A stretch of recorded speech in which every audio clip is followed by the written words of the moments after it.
Okay, so multiplying binomials. Is everyone looking up here with our headphones? This scavenger hunt, you want to make sure you turn in. So if you haven't finished it, you got to find the questions around the room and get that turned in, right? And you have to do it with double distribution.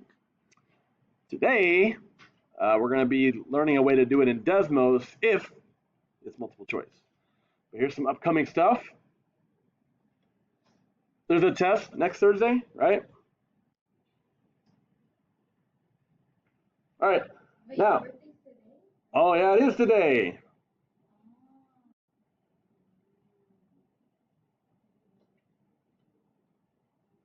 Thank you very much. All right. That's all I wanted to hear. And my cake and my present.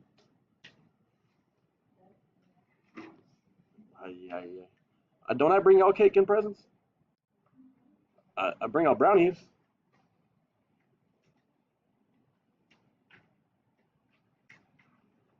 One for each year of my life. Well, anyways, all right, let's do this. Let's graph two binomials multiplying in Desmos. So this says 3x minus 5, 2x plus 7. We're just trying to get a general, graph of this. So 3x minus 5, 2x plus 7. Zoom out a little bit. There it is, okay? Kind of narrow, so you can just draw yourself a sketch of a narrow parabola. Okay, the main thing is, do you know how to type this into Desmos so you can see it? Yes. Today's notes are very short, okay? But today, using Desmos, you can kind of do what we've been doing the last couple days if you have answer choices to compare them to, okay? So today we're basically going to graph and compare. Graph and compare. Cool.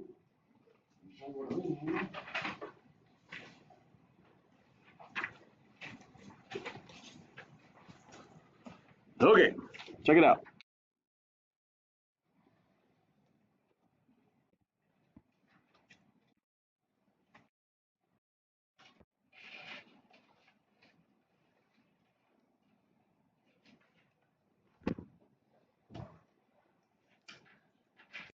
Okay, I'm putting it side by side because we're going to use Desmos here. But yeah, you can use Desmos when the question is multiple choice. So let's go ahead and underline that. This is important only when it's multiple choice.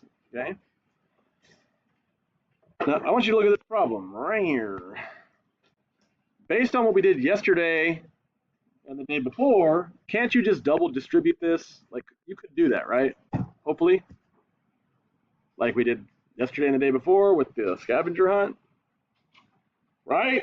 Okay, but here's another way to do it if you have multiple choice. You could graph them. Step one, graph the original binomials so you get a picture of what it looks like, right? Step two, graph all these answer choices, right? And which one hits right here at +3, 1, 2, so two of them do. And which ones hit here at -1? This one does. So you can kind of, just by looking at points, see that this black one right here has the same points. So basically, this one right here, step 3, compare, and it is equivalent. Do y'all see that word right here? Which expression is equivalent? Which one is matching? So when I graph this and this, they're going to just be on, it's going to look like the one graph because they're on top of each other. They're the same thing, okay? So basically they are equal. Cool.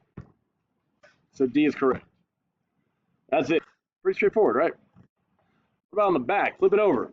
Now, the reason why this matters is because what if you have a more difficult looking one? Have we done a binomial times a trinomial yet? No, okay? Now, I'm telling you, you could do it the same way, where you do like first times the first times the second, first times the third, second times the first, second times second. Like you could do a whole bunch of multiplying, and you could combine all the like terms.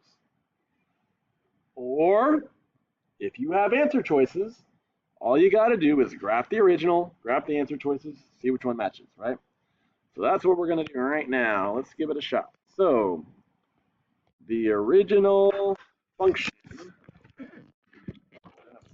Desmos is x plus 1,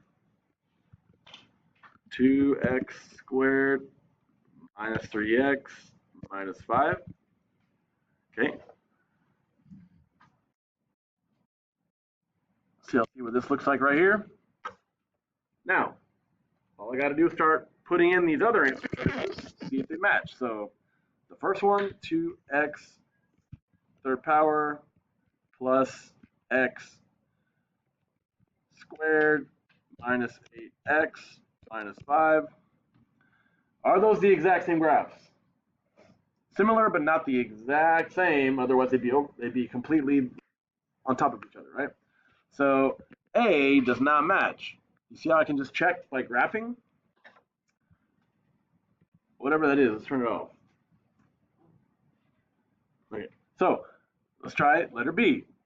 2x to the third power minus x squared minus 8x minus 5. It looks like there's no graph, but if you can click right here, you see this like little icon right here? If you click it, it goes away. You click it, it comes back. You see how like it looks black, then blue, black, then blue? It's because it's on top of each other, right? If you remove it and put it back, it's the exact same graph. So what would our answer have to be? B, right? Like they match perfectly. I'm going to just change these equations to check C and D. So C is pretty much the same, but there's a plus sign for the 5. What if we change this to a plus sign? Okay, do those match? No. All right, and what about, okay, if it's plus then minus. All right, that one definitely doesn't match. So the only one that matched was letter B. B is the answer. Do you see how you can graph and compare to see if they're equivalent? Y'all see that key word, equivalent? You got to look for that key word. Cool? Okay. Now, when you're doing this, you must write this down. Use the variable x to graph it. So if I give you an assignment and there's a letter n or a letter a variable, any other variable besides x, you need to turn it into an x, okay? And last but not least, number 4 on the assignment, you can skip because I forgot to put squareds on it. So it looks like there's no answer, but it's just because I forgot the squared on the first terms. So skip number 4. I'm going to pass out this assignment. It's only one-sided, just a bunch of this, okay? You can try it by doing double distribution, but there's some with trinomials that you might as well try this way, because this is a good method when you're taking your star to check your work or kind of have a shortcut. All right, so everyone understand we're finishing yesterday's assignment and today's assignment. And then if you need to make up a quiz, test, corrections, or finish mastery prep, we will do that first, okay?